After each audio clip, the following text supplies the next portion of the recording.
quels étaient vos objectifs à combattre le safety car à Vandelincourt?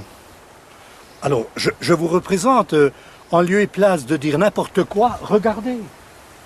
Regardez ce paysage extraordinaire.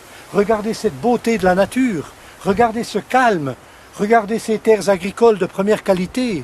Est-ce que vous admettriez qu'on construise une piste de voiture dans un décor pareil? Il faut être absolument fou.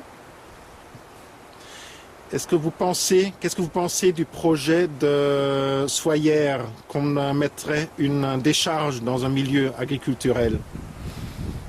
Ne connaissant pas le problème d'une manière très approfondie, je remarque et j'observe quand même que les grandes périphéries comme Bâle essaient d'utiliser une fois de plus le Jura pour l'occuper, pour y déposer leurs saloperies.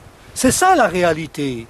Dans les grands centres tels que Bâle, Berne, Lausanne, où on ne peut même plus se promener en liberté, alors les gens viennent ici et disposent des terrains parce qu'ils décident de tout. Ils veulent absolument que le Jura devienne une terre complètement, je dirais, occupée par en français, par de la saloperie. Qu'est-ce que vous conseillerez aux habitants de Soyères concernant ces décharges? Je leur conseille d'ouvrir leur cœur, je leur conseille d'ouvrir leur état d'âme et qu'ils se mobilisent pour comprendre que les gens venant de l'extérieur pour déplacer leurs produits, il y a quelque chose, il y a anguille sous roche. Donc je leur propose de se réveiller et de partir au combat, parce qu'il s'agit bien en l'occurrence d'un combat, sinon ils seront submergés.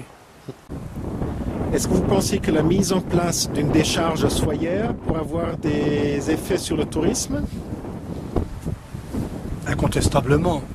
Je crains que pour beaucoup de régions, on considère le Jura aujourd'hui comme une poubelle.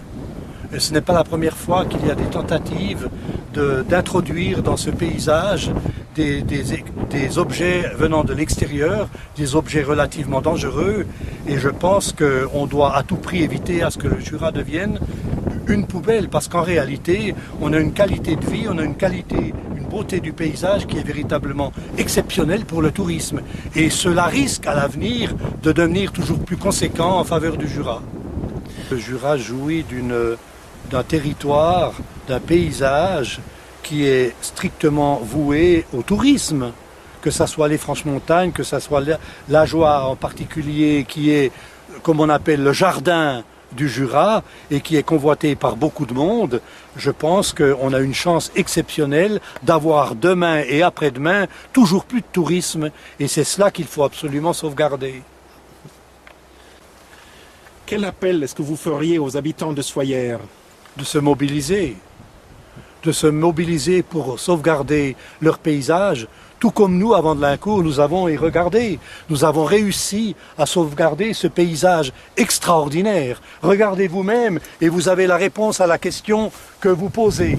Et c'est pour cela qu'il n'y a qu'une seule façon pour s'en sortir, c'est se mobiliser pour faire en sorte que notre région du Jura, Soyères en particulier, ne devienne pas la poubelle des grands centres urbains.